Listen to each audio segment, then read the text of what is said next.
So, hello everybody. This is Dr. Shalini Sharma.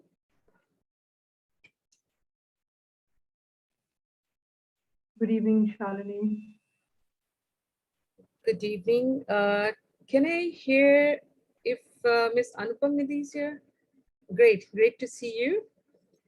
I'm making you the co-host and then we will start now.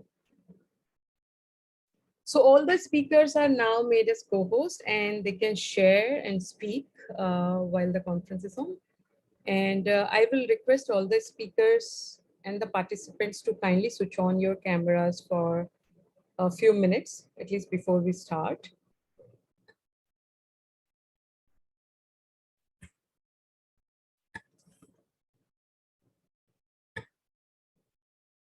So this is a time to say hello formally to everybody.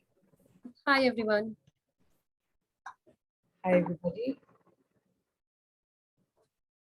So we are seeing somewhere around 40 to 50 people somewhere on and off screen. And let's go for the event today on BRSR, the tool for sustainable development of India. Today on 7th June, the Global Institute for Circular Economy and Sustainable Development Goals welcomes you on the web event on business responsibility and sustainability reporting that we envisage as a tool for sustainable development of India. The host organization, as a co-founder of the host organization, Global Institute for Circular Economy and SDGs, I welcome you all on board today with us for this web event. Just a brief about myself and the organizations. I'm Dr. Shalini Sharma, the co-founder of GICE&SDGs, an NGO, as well as the founder and CEO of the company, Sanshodhan. The NGO GICE&SDGs is a wing that works for the social development, the CSR reporting, CSR projects, and related activities for the company, Sanshodhan, and is now serving more than 50 industries in India and abroad, along with a team of 7 people having 350 plus years of experience into the ESG domain. I thank you all for gathering here today with us to learn about the business responsibility and sustainability reporting, which now I will be pronouncing as BRSR because the name is quite long. Before we move ahead on the subject, I will introduce you with the Global Institute for Circular Economy and SDGs. That is an NGO based at Hyderabad, India, and a social development wing of the company, Sanshodhan. Very briefly, I'll take you through the journey of GICE&SDGs, and then we will move ahead towards the subject and with all the speakers that we have today along with us. Is the screen available to everybody? Yes, it is. Yes, Okay. it is. The organization GICE&SDGs was founded in 2018, June, with the aim of transition into the circular economy. And here we are working with various team members who are on the same platform, full-time, part-time, and along with the International Alliance on Circular Economy and SDGs. Completely working on the scientific and technical aspects of environment and sustainable development. The organization is also the advisor to the Committee of Circular Economy at NITI Aayog, Government of India. We are also serving at the international platforms. We are the member of International Deep Decarbonization, an initiative by UNIDO. We work with the Ministry of Electronics also for various sectors into circular economy. In February 2022, we have launched International Alliance on Circular Economy and SDGs. Though you can see 110 plus industries, but we have now more than 140 industries as a member. And for CSR projects, we are authorized by the Ministry of Corporate Affairs to implement the large scale CSR projects for the listed companies and other companies willing to implement the CSR project into the sustainability domain. We work for these 6 areas, one into the circular economy advisory, SDG mapping for the companies who want to do the gap analysis and want to analyze their impact and align it with the sustainable development goals. We do the circular economy certification for the products, for the offices, and for manufacturing units.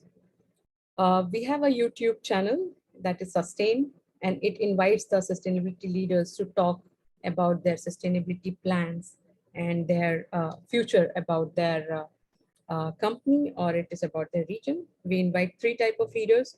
One is business leader, political leaders, and the government leaders. Then we have Sustainability Innovation Hub, where we provide the virtual training and guidance to the startups who are willing to grow into the green businesses. And then we have international alliances. These are the details. We would be happy to share the details with the details of the services with you as and when required. For the certification, I will add few more lines that the certification of circular economy is available for circular product, then circular office and organizations, colonies allied with the manufacturing units, the businesses, then circular businesses themselves, and then for circular SMEs too.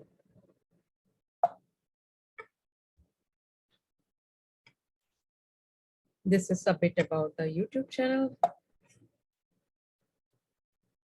A virtual innovation hub where we have trained around 37 startups across the globe from the different parts of the world. This is about the International Alliance on Circular Economy and SDGs, headed by Dr. Amar Patnaik, who is a member of Parliament, Government of India. And then we have various state principal secretaries of various states, member of legislative assemblies, and international experts. And then you can see around 6 founders who are myself, then Sanshodhan. Then we have founders from Europe as well as India. Our impact, we have done quite intense capacity building into the circular economy and sustainable development goals and related aspects. We have trained around 400 plus organizations across 78 countries in last 1 year. This is very recent impact, just about 2021 it is talking about. And we have quite a lot of publications done in last 4 years, and in fact, even done by the team members even before 4 years. Like this slide you are seeing, this is done by the team members individually while they're tenure with various organizations. So the key people whom you are seeing here, Shivani is already here with us today, and myself and the economist, Ms. Saraswati Devi, who are the first founders of this organization, and later we have expanded ourselves with the number of founders increased when we founded the International Alliance. So this is a bit about the GICE and SDGs and what we do. Very quickly, I will take you through the technical details about the event today, because today I am assigned the task of sharing the technical background too. So just let me share a brief about BRSR and the aim of today's web event, so that I can, after that I can welcome the speakers to speak on this topic. So today, as you know, we all are here on BRSR, that is an ESG reporting format, and it is mandated by Securities and Exchange Board of India, SEBI, for top 1,000 listed businesses in India.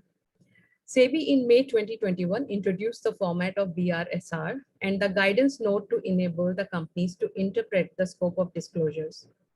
The BRSR replaced the existing BRR format with effect from financial year 2022-23. Disclosure requirements have leapfrogged globally in last decade, holding the companies accountable for the identification of environment, social, and governance responsibilities of their transparent incorporation in annual disclosures. It is envisaged that BRSR reporting mandate will enable businesses to think through the action taken for implementation of good governance, environment, and social development.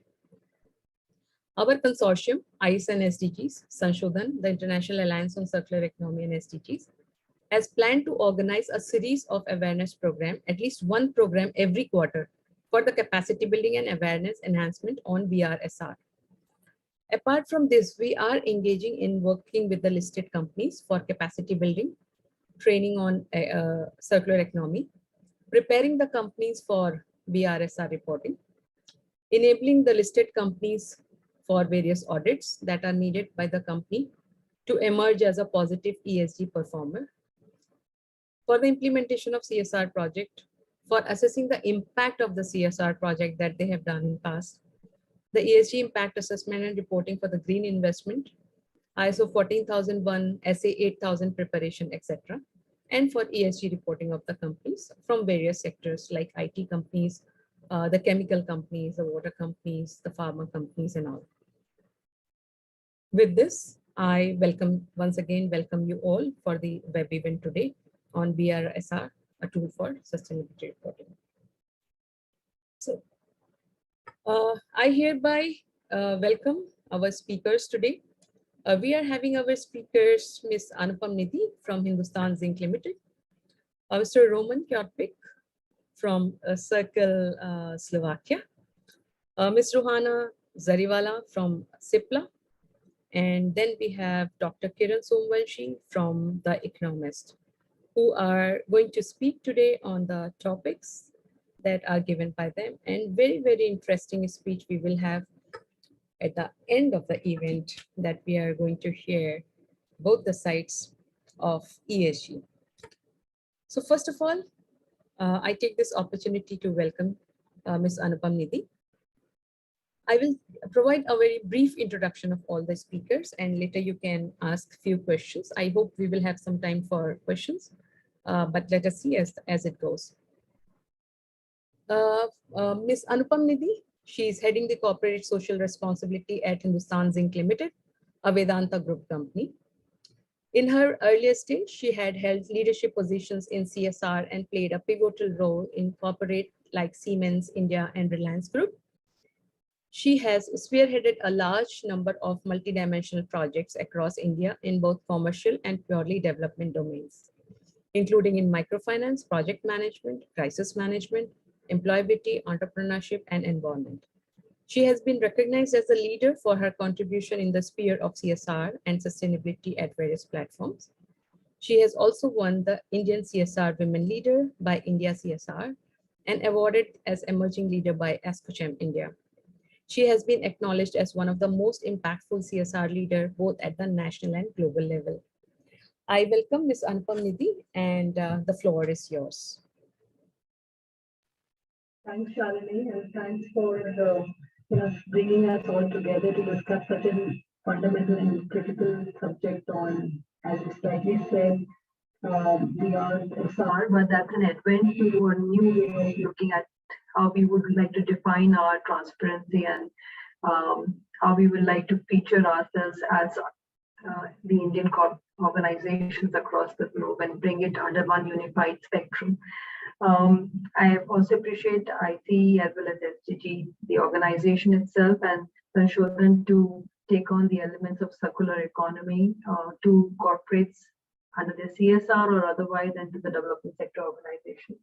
I haven't made any presentation, Shalini, but I would definitely like to showcase and share my thoughts on, as you said very correctly, the business responsibility and sustainability reporting, and how it has been in its own ways kind of a boon to the businesses in India. And how do we as within Hindustan Zinc or otherwise look at BRSR as a space for us? Of course, not repeating, but I do believe it's a progression, and the way the MCA and ISCA has actually looked at has been very, very supportive in terms of how they have brought in a progression and made it voluntary for the first 1,000 industries to begin with in the for FY22, and over a period of time they have gradually ensured that it becomes mandatory for all the organizations. And the larger thoughts that the companies would play around would be to have a unified space, as it is very well presented by MCA, which states that there has to be a single comprehensive source of information on non-financial space, which is yet not been there. There are multiple elements that were running around, whether that was a GRI or BRR, and somewhere down the line, we were also looking at the integrated reporting, where financial as well as the non-financial elements were coming in. By doing so, they are actually bringing in all the pearls into one thread, and that is of the BRSR. And I think somewhere down the line, it will not only look at the source of information on non-financial being at one place, but would be available for all the relevant business stakeholders. And probably that may, over a period of time, as the space grows, will ensure that everybody, whether those are investors, shareholders, or for that matter, even those as regulators or public at large, will all come to know about the same elements and would have that element of transparency up there. The second piece I want to highlight is the way it has been moved, as in they have not created something completely new, but they picked up BRR and brought that to the next level. So it's actually the transition from BRR to BRSR. And the other piece which I would really appreciate is the whole element of the as an RNG, RBC, which is basically the responsible business guidelines. I think that of responsible business conduct that we are talking about at the national level, and those guidelines itself at the national level, and those 9 principles are the ones which are guiding this whole element of our sustainability reporting at the business responsibility level. And I believe that will kind of bring in not just those 9 principles into action, but also bring in those organizations which are over a period of time looking at those 9 principles with various lenses of maturity. They will eventually come in basis the guidance of those principles which have been mentioned already. They will automatically take up their leap of faith and over a period of time, from maybe where they have not been able to accomplish those principles, they will get into not just having the policies, but the actionable aspect as well. Over a period of time, they would be able to implement that within their organization. I think that's very important, because the organization, the whole reporting structure framework is talking about positive reporting, and it's not at the same time negating that if you have not yet reached that level, there are various spaces that they are looking at for maturity levels, and very beautifully defined. They've brought in the SDGs also in the realm, so you don't see that the SDGs are being left out. So all that matters, whether that's the UNGP element or the SDGs or the GRI, which we were all aligned with, I think everything comes into the same group. And the national guidelines on responsible business conduct kind of brings it all together and then sieves it into the whole BRSR. It's just that it's just so many terminologies that you have to keep remembering, and short forms that you have to keep remembering. But overall, bringing it under one unified space will only strengthen us. And the way the SDGs have been mapped, it only supports us in, from my CSR lens, it helps me in looking at where I am being able to impact and which principles I'm able to impact directly or indirectly through our interventions, or for that matter, for that element of environment or governance. And that's where I take it to the third point, which is about the ESG. And then sustainability has been here for a long, long time.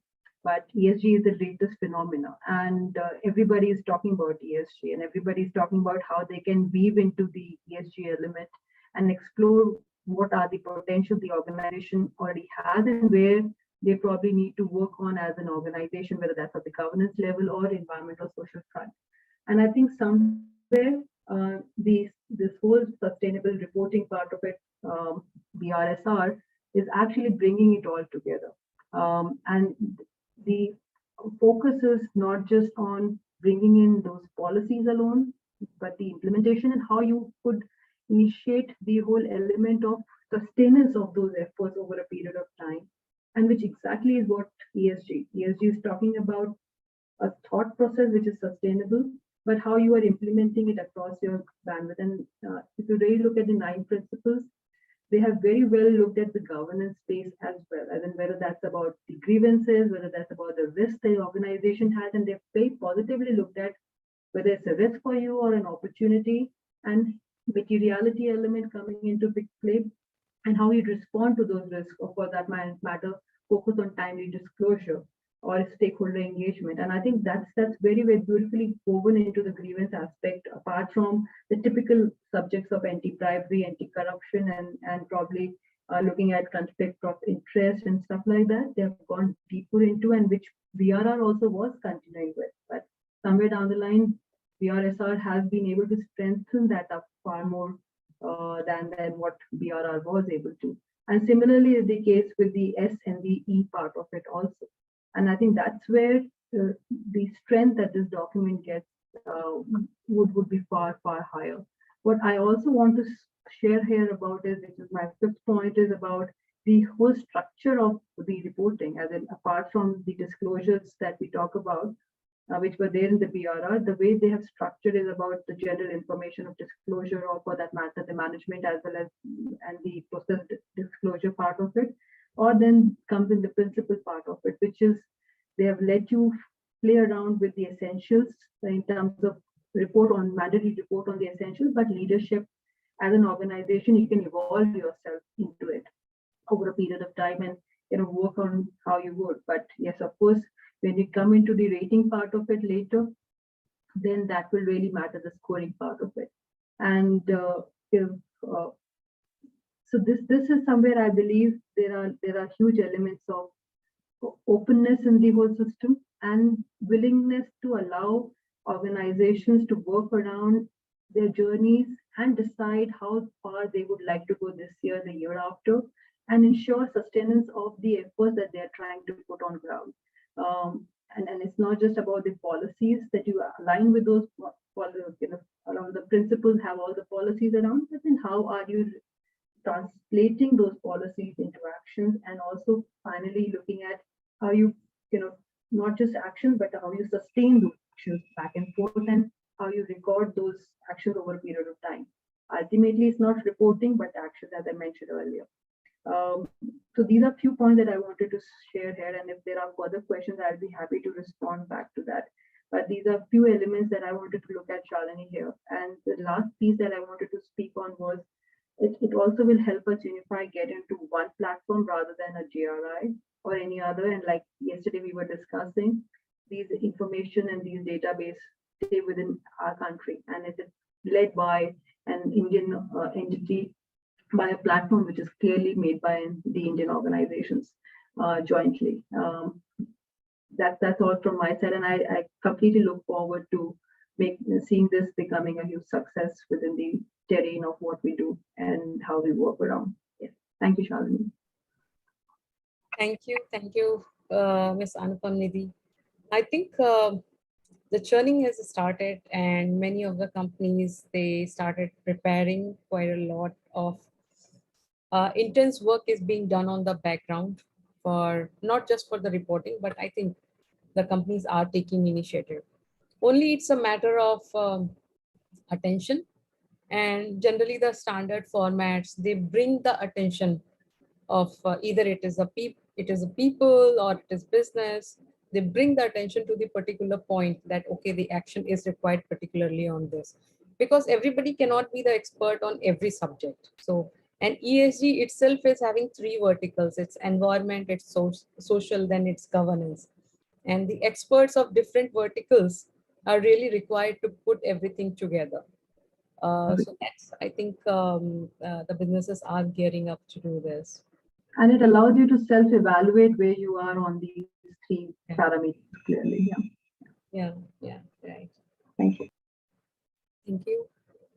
So here I'm moving ahead to the next speaker of the day, Ms. Ruhana Zariwala.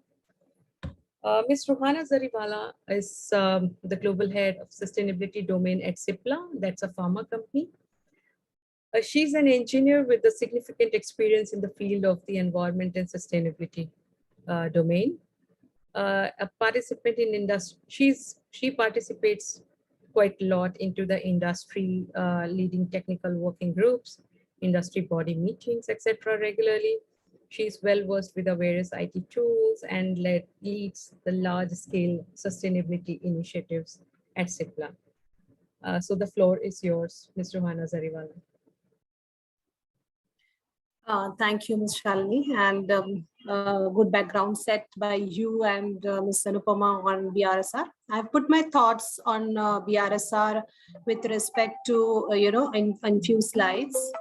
I would like to share my screen.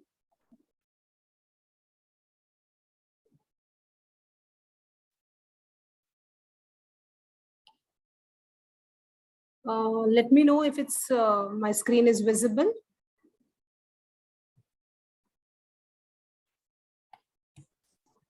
Not yet. Can you try once again? Okay.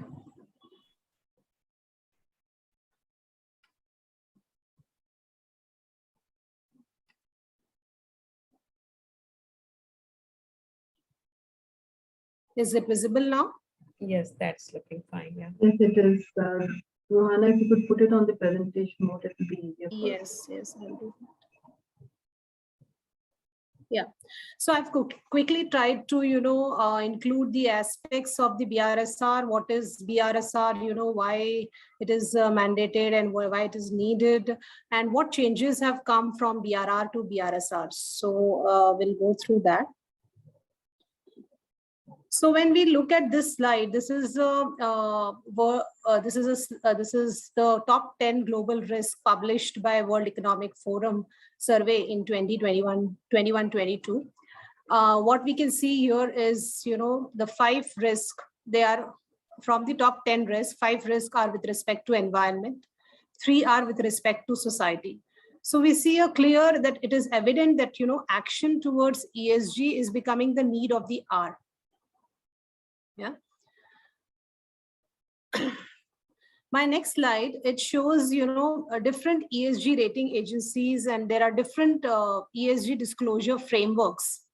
When we look with respect to ESG, so and these rating agencies, when you look, they have different methodologies to rate the companies with respect to their ESG criteria. And when you see same company, it has been rated, say for an aspect or a parameter, it has been rated quite high from one rating agency, whereas it can be very poorly rated by another rating agency.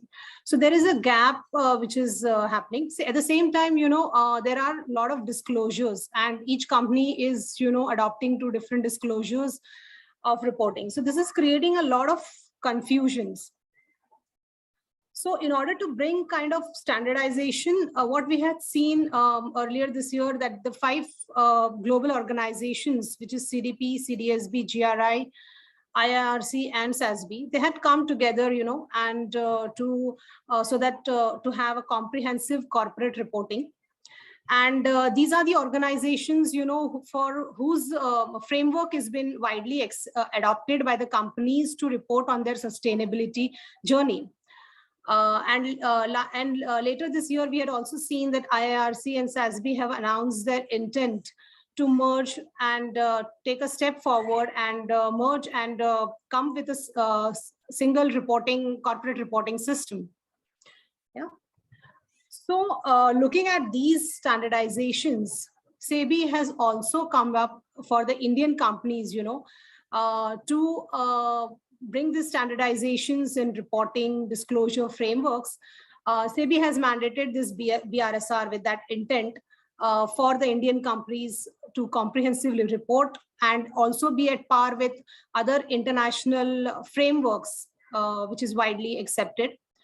And these, the BRSR, as we know that it is, for the top 1,000 listed entities, and it is going to be mandatorily reporting for the next year.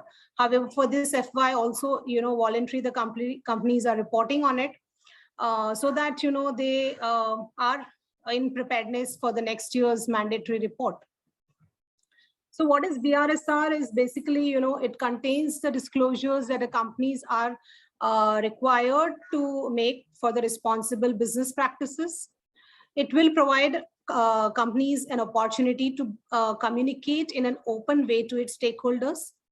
And the information collected acts as a single source of non-financial sustainability information for the companies reporting in India. And unlike other frameworks, which are driven by non-state organizations, BRSR is driven by the government.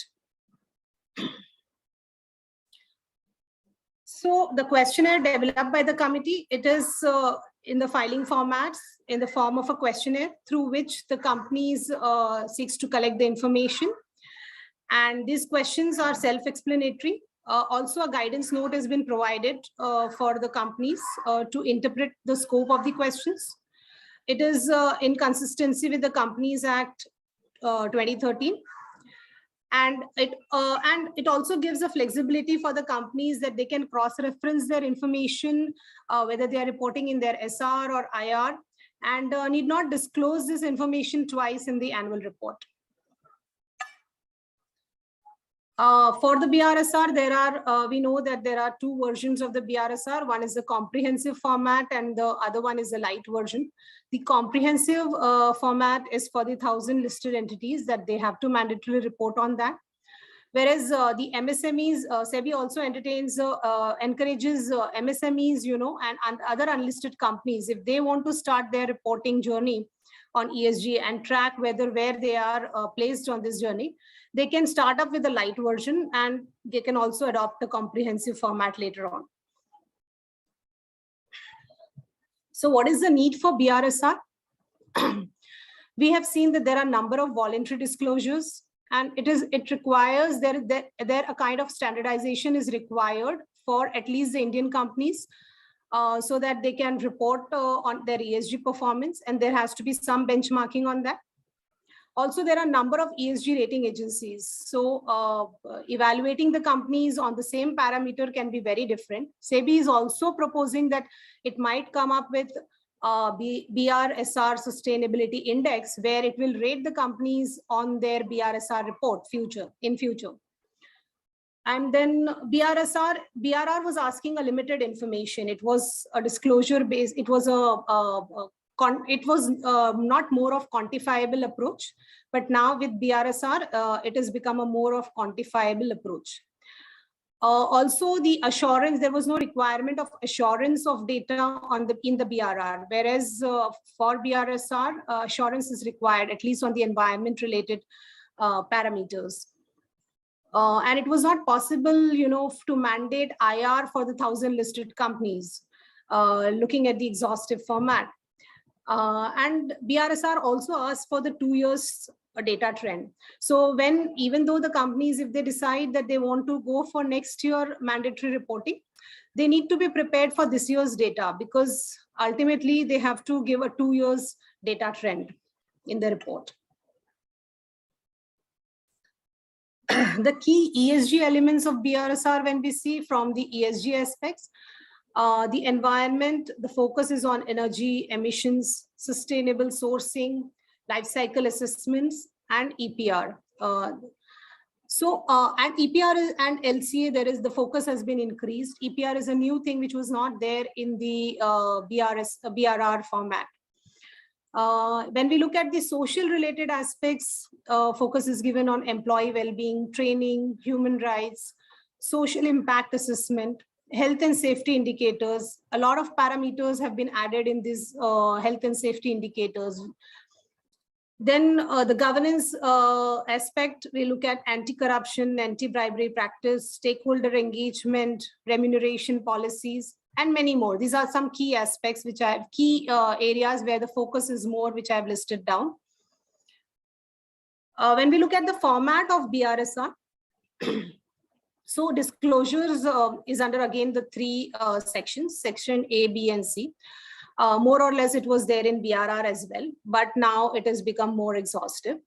So section A is about the general disclosures, section B is on management and process disclosures, and section C, which talks about principle-wise performance, which is again, bifurcated as essential and leadership indicators. So SEBI is also giving a flexibility that, if, initially to start with, the companies can disclose on the essential indicators, which is the compulsory ones. And voluntarily, they can also disclose on leadership. But that will give the maturity of the companies, how they are performing in that aspect of an ESG. So what is the major changes which we have seen from BRR to BRSR? So BRR, as we have seen that it was a very descriptive in approach, and BRSR has now become indicator based. When we look at the indicators, the number of indicators, they have increased from 38 in BRR to 104 in BRSR, of which 62 are essential indicators and 42 are the leadership indicators.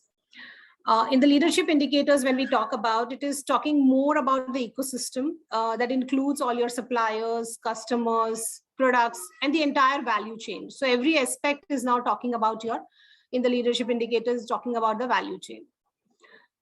BRSR also talks, they want the assurance on the third party assurance on the environment related data.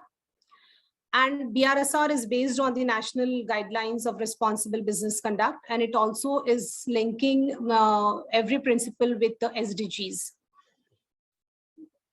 And for BRSR, it requires training at all levels. So it is not just your board, but it is both the key managerial persons, your employees and workers, and everyone should be covered basically with this.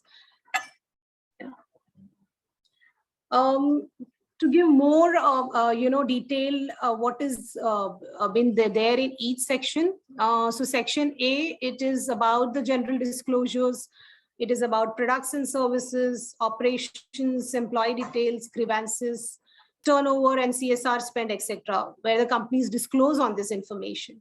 But now what more is required from the company to do through BRSR is they are also talking about the value chain. So like details of the complaints by all stakeholders. It should not just include your employees and workers, but also it is or your stakeholders, but also the value chain. Then emphasis is given on the material topic, as it was also talked about by Anupama. She also highlighted this part. So, so every material topic, you have to identify whether it is a risk or an opportunity for a business. Even you have to talk about the financial implication of this risk and opportunity, and both positive as well as negative implications. And in case of risk, you have to disclose on, what is your approach to mitigate this risk, or the adaptation measures, what you're taking. When we look at section B, it talks about the policies on the 9 principles and the management processes. It also talks about the alignment of these policies with the international standards. Then companies need to disclose on their goals and targets on each principle, and the statement by the director, which shows that that level of responsibility is there on of the BRR. Okay. What major changes is now taken is policies. There are ways and means which has been added so that just policy is not there on the paper or a public domain, but how these policies are inculcated into the business practices is been looked up into. Company has to upfront set their specific commitments, goals and targets with respect to each principles, and then disclose on the actual performance of these goals and targets and commitments. In case if they are not met, then explain with the reasons why they are not met. And then, details of specified committee of the board or the director making, looking at the sustainability related issues, which was not there earlier, and also need to report on the frequency of such reviews which are happening. Then extension of these policies also to your value chain partners. Yeah. When we look at section C, section C talks on the performance of the 9 principles. Again, this has been now divided as leadership and the essential indicators. So it is now indicator based. A lot of quantifiable metrics has been put up. The companies can't just escape through by disclosing or writing a paragraph on that, but they have to quantify with the numbers on this. Assurance is required for your environment related parameters. Breakup is required of the information is required in categories with respect to your board of directors, your KMPs, employees and workers. Percentage of trainings is they are asking on the 9 principles specifically with respect to, and also other training programs along with that. and then a trend of 2 years data is required to be given. Yeah. So this is something, which I have just shown that, different laws. The whole purpose of showing this slide was, here that when you comply with the NGRBC guidelines, you are also complying with so many laws of the land. So this was the whole purpose to show it here. This also shows NGRBC's, all the principles are now linked and mapped to the SDGs. So what is the way forward by MCA? What they are looking from the BRSR perspective. So this information collected will act as a single source of information for the companies reporting in India as the primary documents for assessment of businesses. And this information collected through these formats will be used to develop a business responsibility and sustainability index. This index will enable the organizations then, including the central and the state governments, to give preferences to those companies who demonstrate the responsible business conduct. And this information will also be used by banks, credit rating agencies, other financial institutions, and investors to assess the credibility of the company or a business. Yeah. This is also estimated that this will also be collected or translated into local languages so that it is comprehensible to every stakeholder of the company.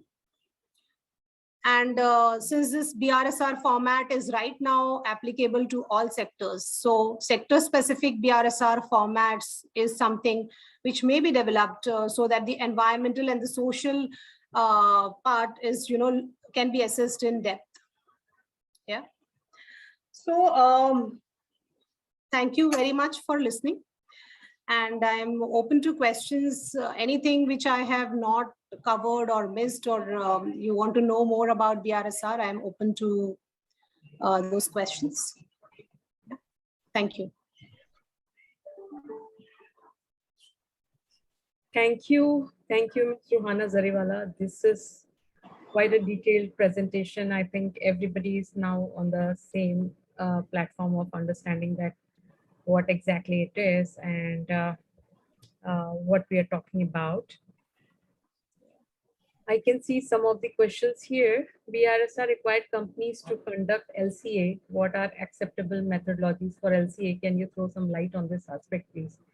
So I think for LCA, there is another session or training required, but today we are going to talk more about BRSR and some part of BRSR, which is now the next presentation we are going to talk about is on circular economy.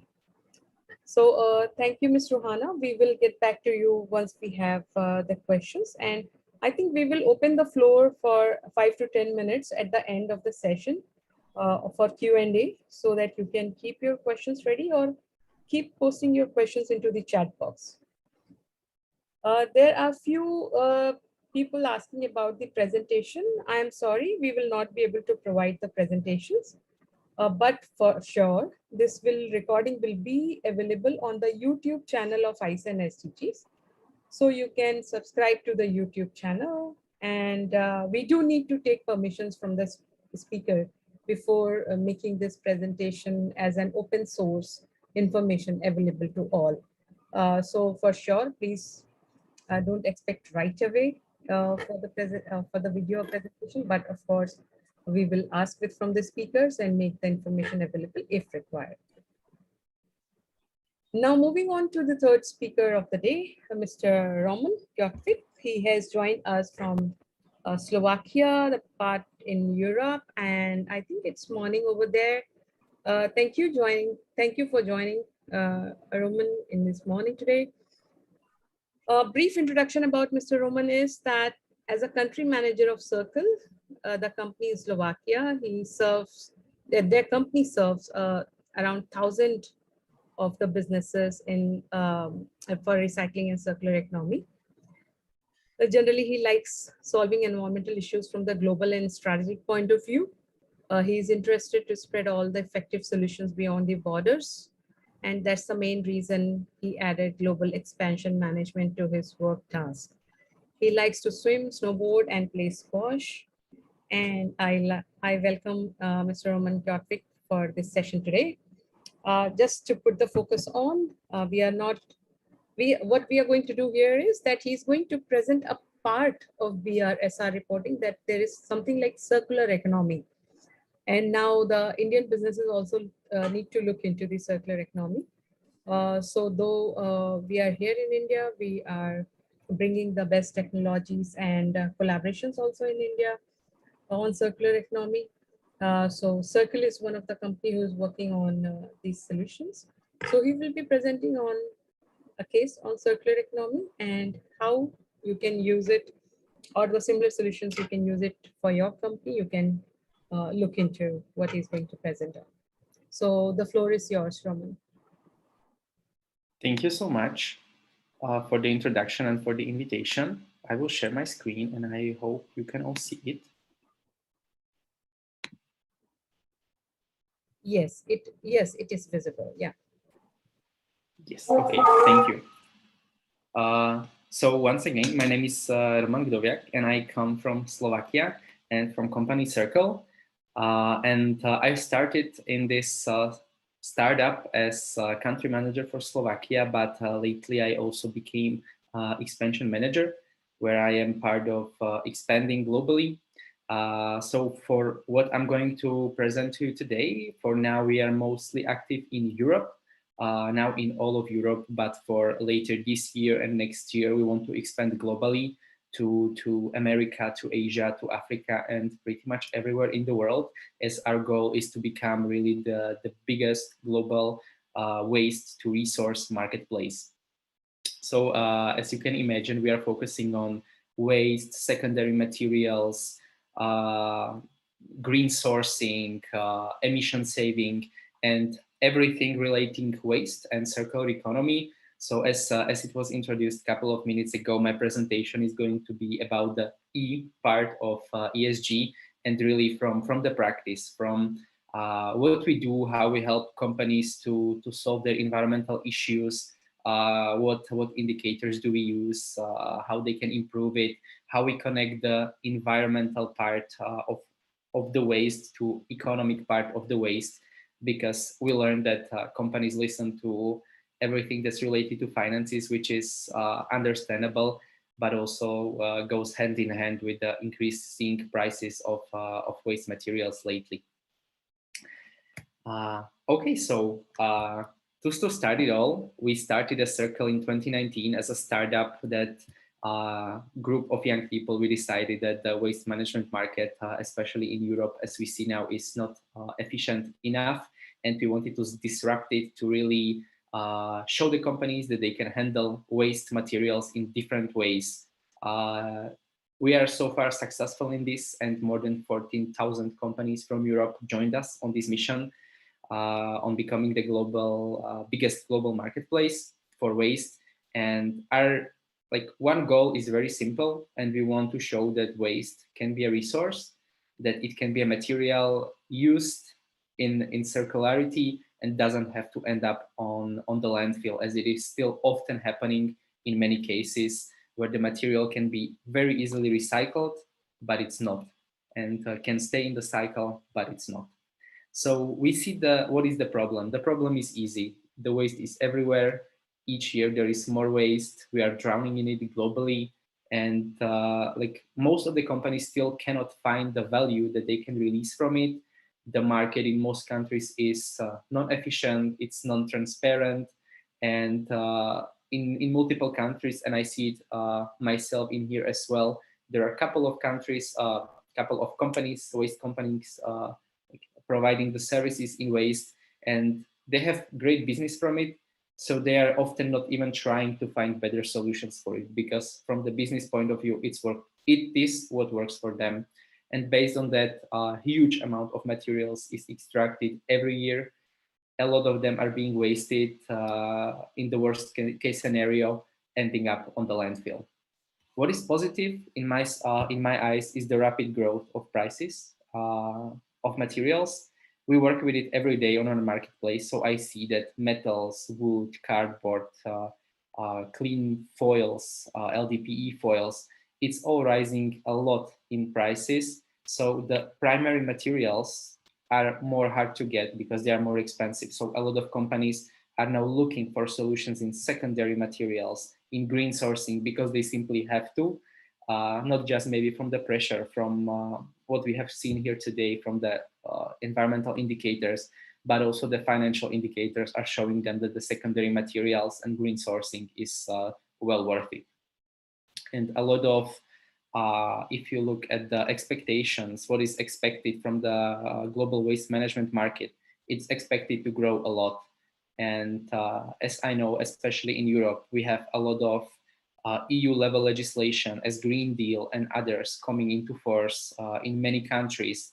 So we can see that circular economy is usually the topic #1 or like in top 3 of the most important. So it's being pushed down, not just from some political parties, not just on the national level, but really on the international level. And we expect a lot of companies will have to go really from the linear to circular model as well. So that's why Circle is here, why we exist, because we want to help companies with the environmental aspect and the indicators they have to show, and really every aspect from the circular economy point of view that they can improve, and we can help them to improve it. If you go now to circle.com, that's the English version of our website, of our marketplace, you can see how it works, and it's easy, just like any other marketplace. If you are a company producing any type of waste, you can register, put your waste there. If you are a company who is recycling or reusing some older waste material, byproducts, etc., you can put a demand, and we are the platform that connects the demanding side, demanding party with the offering party. And this way we want to prevent any waste from going to the landfill. A lot of companies are now looking for, especially from the ESG point of view and reporting of green sourcing and emissions, for solutions like that. They want to find any secondary materials they can to really improve the E part of the reporting. And that's what Circle is focusing on. As you can see on the map, we are now active in most of Europe, covering all different types of waste. We are a fully digital platform, so innovations and digitalization is what we do, and that's also what helps us to really expand globally very quickly, as we have been active for around 3 years, and we are now with 14,500 companies active in all of Europe and increasing very quickly. As you can see on the right side, we try to be always innovative to help companies to join us even for more reasons. And we know that nowadays everyone uses mobile applications, so we also have the mobile app for Circle, where it's easy. Our goal is for the environmental manager of the company to just take the phone, take pictures of all the waste they have in the company, and easily put it on the marketplace and find the best possible solution for it. And for a lot of companies, this was not enough, because they wanted us to do more. They wanted us to come to the company in person to look at all of the ways they do and really analyze every possible solution, what they can do better. So that's how we go to the companies, look at every waste with our circular waste scans or consulting services, and pretty much analyze everything with the goal of finding out how much CO2 reduction can be saved if they go for all the possible solutions that are best environmentally, and how much financial savings they can reach as well if they go for these solutions. So we try to show them that environmental part of the waste of the circular economy can be also financially viable and beneficial. They just have to make the research and find the best possible partners for them, and use the waste as the materials, so it stays in the cycle, in the circular economy. This is a very deep analysis, but of course, I don't want to go into big details, but I'm very happy to discuss with everyone later who's interested in this. So as I mentioned, in this, we go really to the companies to look at what can be done. So just to finish my presentation, I included some really best examples that, that we have found. So for example, we have a couple of foundries here in Europe, of course. So foundry sand is sometimes a big problem because the company, a foundry, has thousands of tons of it. For example, this one had, I think, like 10,000 tons of this sand per year, which is a lot. And they were paying quite a lot for it to go to the landfill. And then it was just rotting on the landfill and taking the space. So we looked at what can be done, and there were a lot of options that were financially better, but also environmentally better, because it can be an additive for building materials. It can be used for backfill and landscaping. It can be used for preparation of plaster mixes for such a huge construction companies and as Saint-Gobain. So when we look at it, when we really deep analyze it, we can see that maybe the company doesn't have time for it themselves, but if you look at it, there are a lot of options to go for. And there are some types of conditions from the legislation point of view, of course. It cannot just be done in building materials without any certificates and so on. But we show them that if they want to do it, if they want to improve the environmental behavior, they can do it. It just needs to be analyzed. You need to look at every option possible.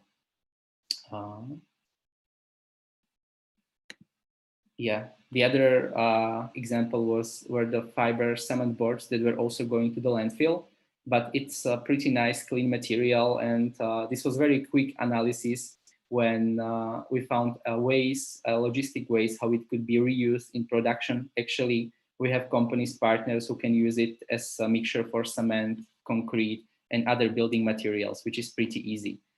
As we also know, there are a lot of cigarette filters in the world polluting our planet.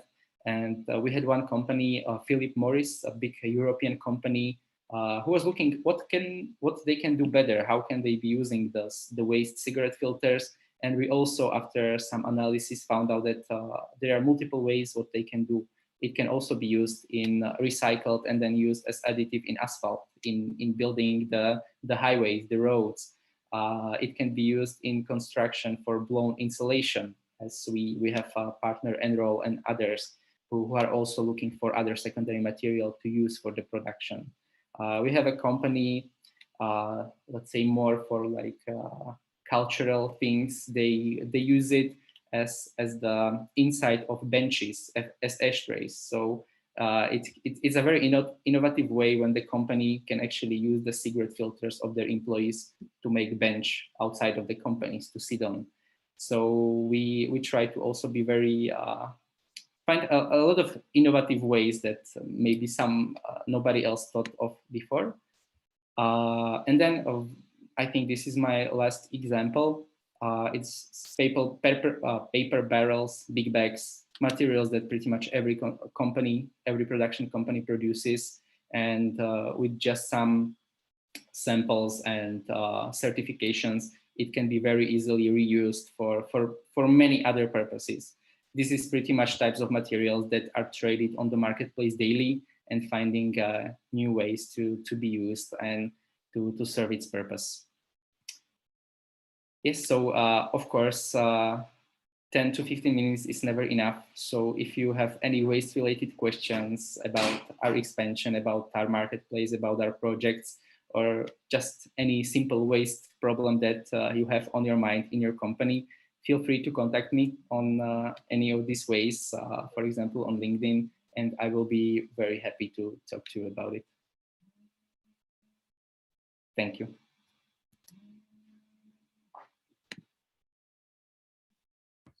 Hi, Roman. This is Barkha Sharma from Kufuj.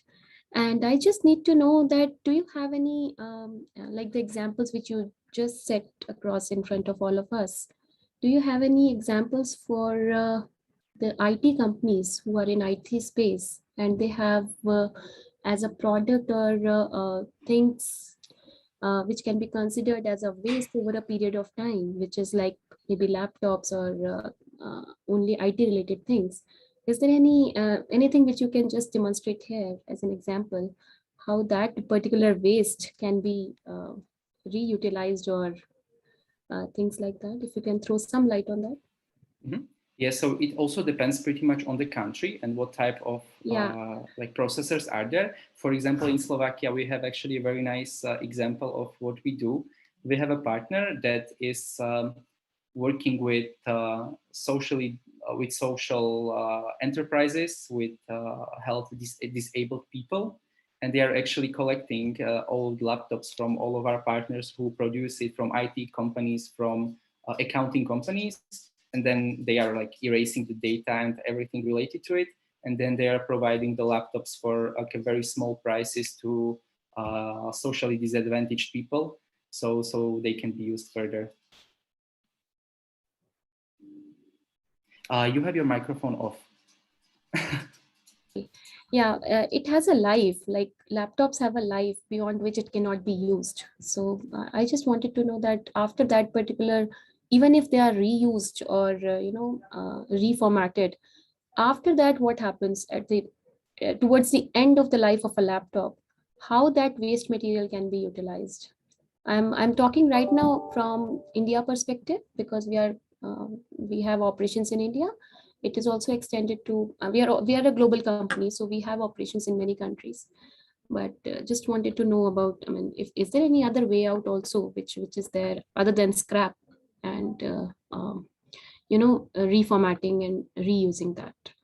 Mm-hmm. Yeah. So that's pretty much how we have multiple partners, but like end of life, it usually goes for just to electronic recyclers. Yeah. Okay. Thank you, Raman. Thank you so much for your presentation. So this was a case study which we wanted to present as a part under the vertical environment. So as we said, ESG is having 3 verticals. And as you also saw into the BRSR format, there is one of the vertical environment where circular economy and waste management in one part of it. So thank you, Raman. And Ms. Barka, for circular economy in electronic waste management sector, you can check out Sanshodhan. So brief about Sanshodhan, which we have not presented earlier. But I will say that Sanshodhan is an organization that was established again launched in February 2019 and has been awarded by World Economic Forum for developing the circular economy model for the electronic sector. And it was awarded in February 2019 itself. But in circular economy, the basic thing is that refurbishing, dismantling, recycling, reuse, repurpose. So these are the basic fundamentals of the circular economy into this electronic sector. It depends on your aim, the company's aim, what exactly they want to do, and the action is taken accordingly. So I hope that answers your question. Yeah. I'll get back to you in detail. I mean, sure. Yeah. So now moving to the last, but the most one of the most interesting session of this webinar. Everything is having pros and cons. We expect quite a lot from any of the positive action that we take, but there are always 2 sides of it as pros and cons. So here I welcome Dr. Kiran Somvanshi, who is a journalist researcher at the Economic Times India, that's the largest financial newspaper. She has been the part of the ET Intelligence Group, the research wing of ET, and has published nearly 1,500 articles, including the data analysis and opinion pieces. She tracks pharmaceutical and consumer goods sectors and actively writes on the issues concerning ESG, corporate governance, investor protection, healthcare, gender, and corporate social responsibility. She is a Fulbright Humphrey Fellow. During her fellowship, she had a short stint with United Nations New York, the World Bank Washington, and the IBM Center of Business of Government in Washington, DC.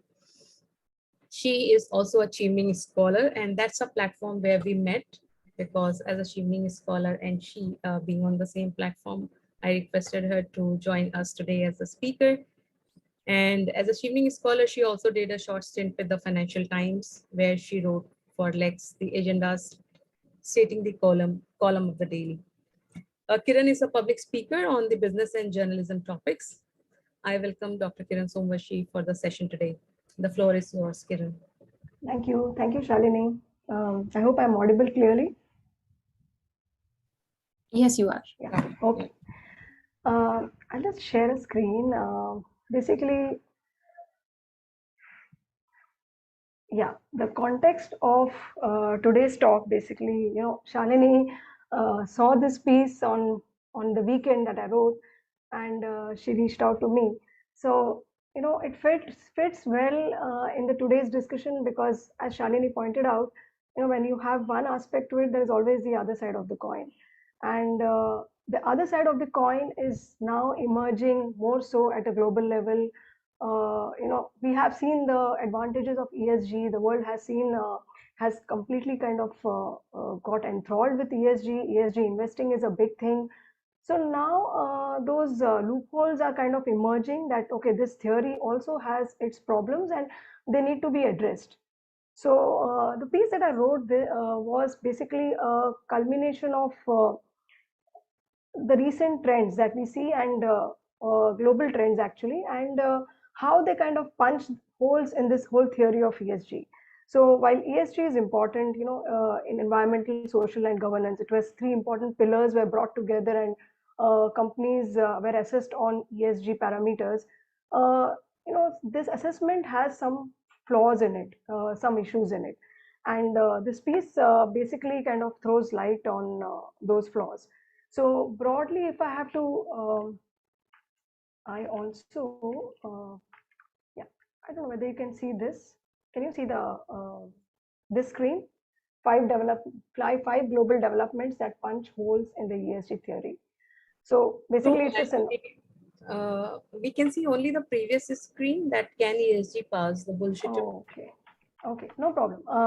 So the piece basically is talking about five global developments that have kind of shown that ESG has its own set of problems, and they need to be addressed. Now, I'll just quickly kind of walk you through those five issues. First is ESG ought to be what companies do to kind of improve on environmental, social, and governance. And currently what has happened is it's increasingly getting restricted to what the companies disclose that they do. So there is this whole chasm between disclosures and actual doing. So the US Security Commission, US SEC, it recently kind of penalized a Brazilian company, which is one of the major mining companies, iron ore mining companies. It penalized it because of its malicious and deceptive disclosures in its ESG report, because it was just reporting or disclosing that they are taking care of the dams and the mines, and actually on the ground they were not doing so. So that is something, and okay, this may be an isolated case in terms of penalties, but we all can identify with it, saying that okay, this actually would be happening with many companies where they would be disclosing and not doing it. I'm not saying all companies do so, but by and large, we will always come across companies who would probably just want to get away with just disclosing it, that okay, fine, we have been just asked to disclose, why to kind of not do that? Let's disclose, let's kind of paint a big picture, and let's do only a bit of it and disclose a big thing.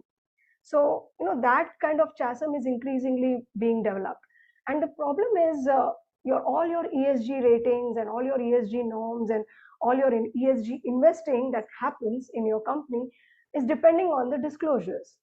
So you want to kind of be nice or show nice part to the world, and that kind of can take care of the investing and the investor relations and the good part.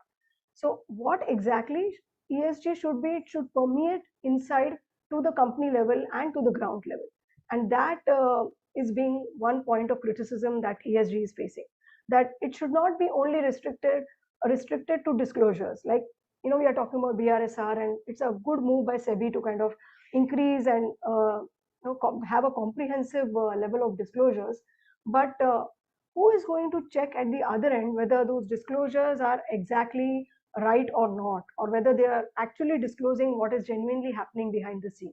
So impact assessment is there, impact evaluation has come in now to do that, so which is a good thing. But there should not be much divergence between what is disclosed and what is being done. And ESG right now in the current scenario kind of does give that leeway to the companies. So that was point number one. Second point we have is how are these ESG indices being constituted? Now, for any company, it's a matter of pride to be part of some ESG index, MSCI ESG index or S&P 500 ESG index. Now, recently, like last month, Tesla, as we know, the electric vehicle maker, that was removed from this S&P 500 ESG index. And it was quite shocking for many people because it has always been the torchbearer of clean energy and electric vehicles away from the fossil fuels. And suddenly we see them being out. And ExxonMobil was the oil company, was among the top 10 in that index.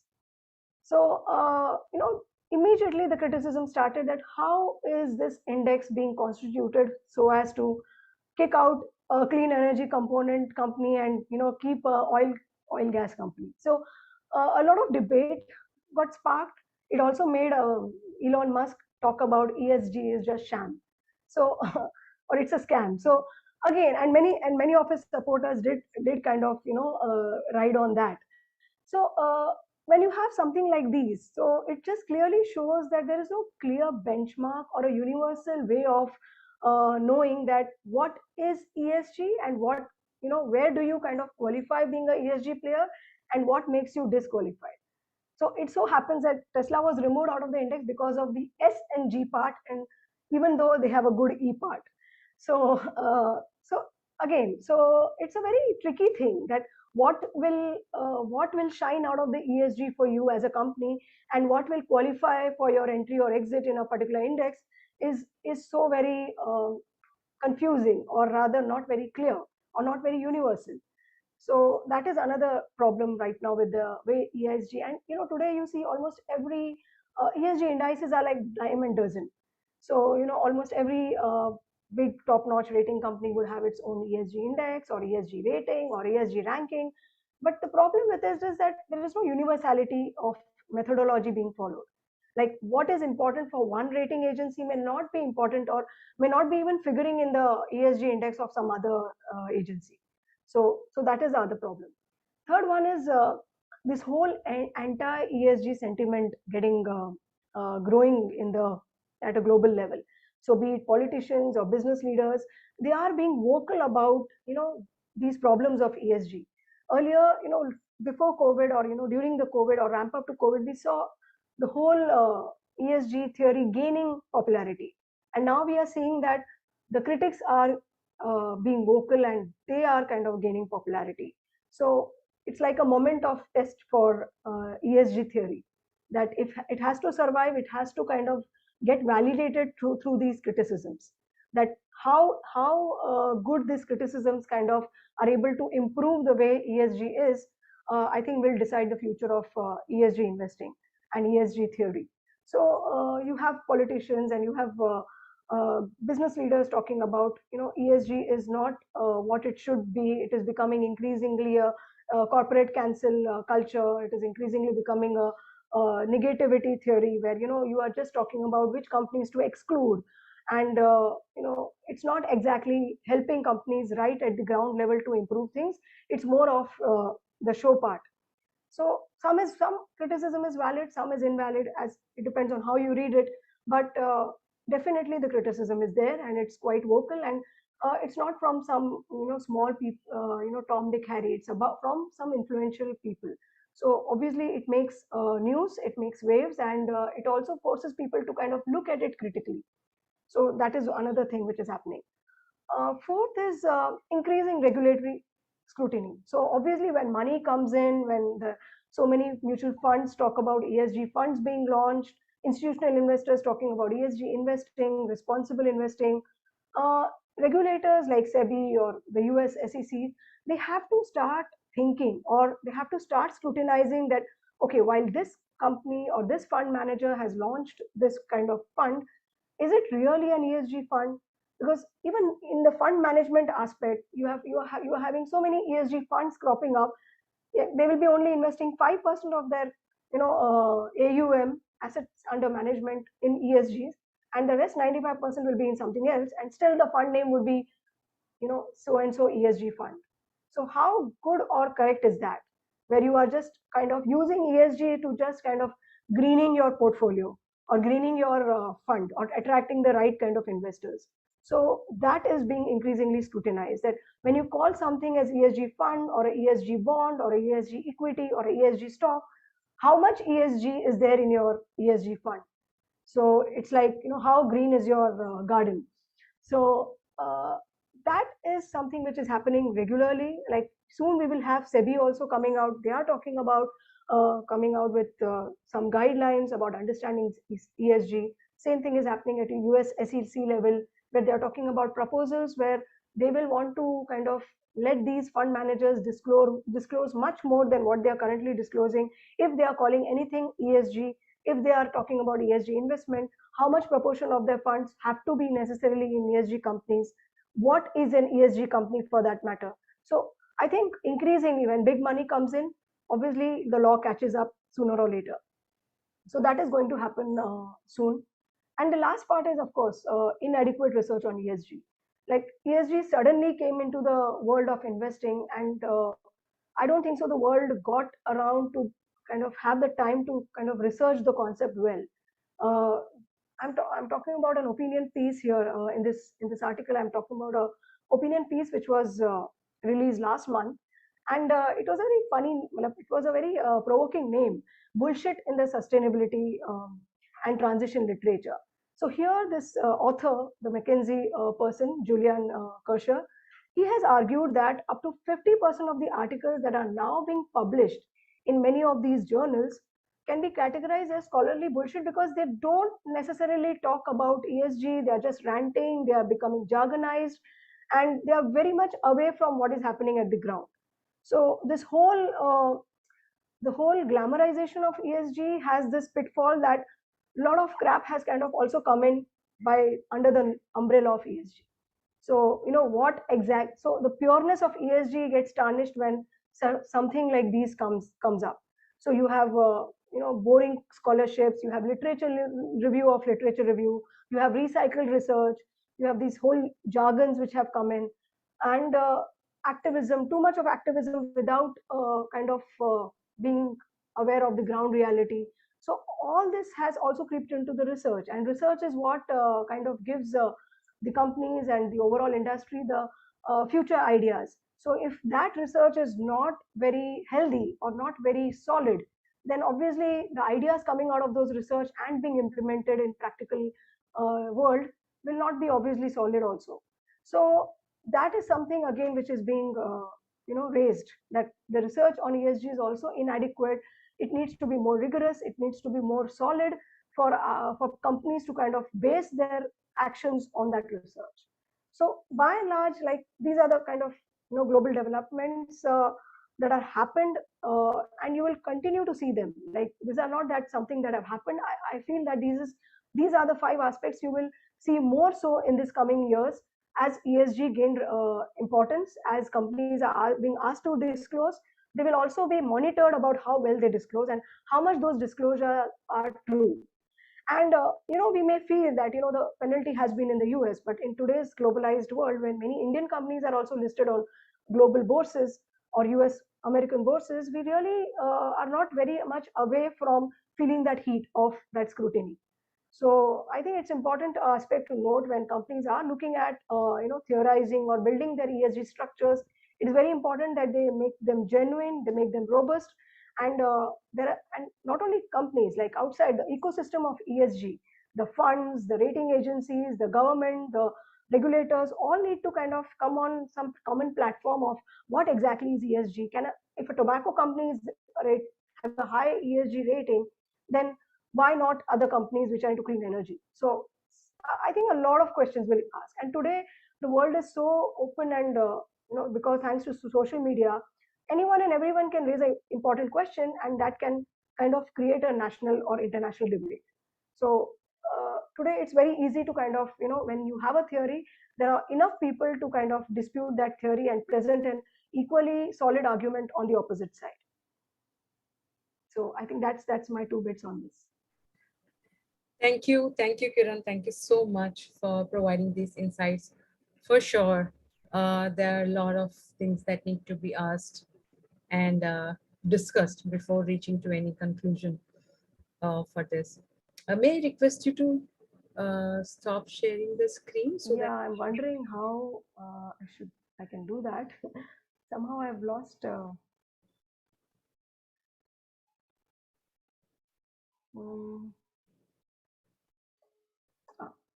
Has it stopped sharing the screen? not yet. Okay. Yes, it is probably. Okay. Yeah. So I think the great presentation, the great insights.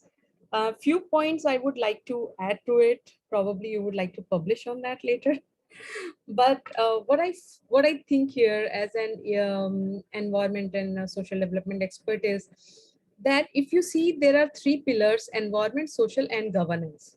The governance part is very strong always for the businesses because that is a paperwork that's really required.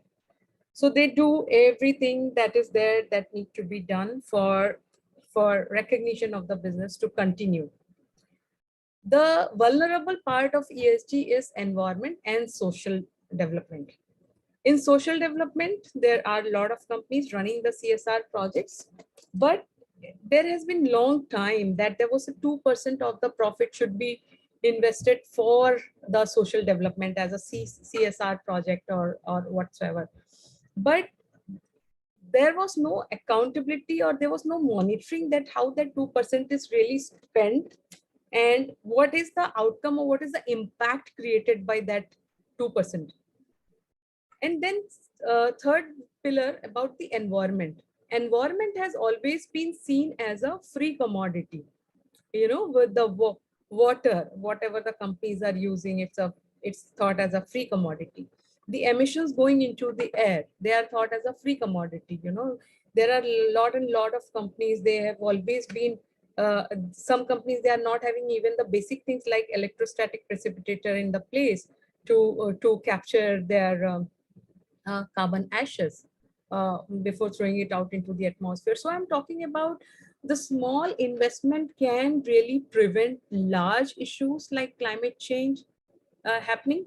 But that small investment into the environment and social development has been not so monitored well, so that it brings the accountability for the people same to the level of the governance.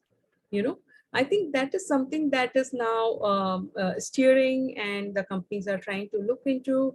That may be like companies, the first mandate is to do the manufacturing, the production, the profit, and then comes the other things. So I think BRSR is one of the format that has tried bringing the standard format in place and bringing the attention of the organizations to these aspects that have been not looked into in past, very much with the lens of like monitoring or putting it the number to it. So I think now there is a time that people are trying to look into, and hopefully I think the conditions will improve. But at very last, this is the final phase of today's awareness program. And anybody, if you have any question, I think we have some small time, around 3 minutes. We can take up some 3 questions if you have any to ask here on this platform.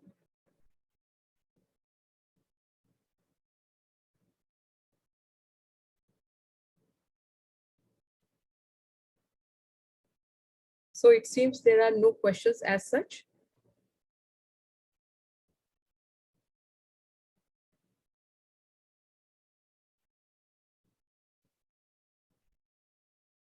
So with this, I would like to thank all the speakers to being here with us. Ms. Nidhi Anupam, she just stepped out for another engagement.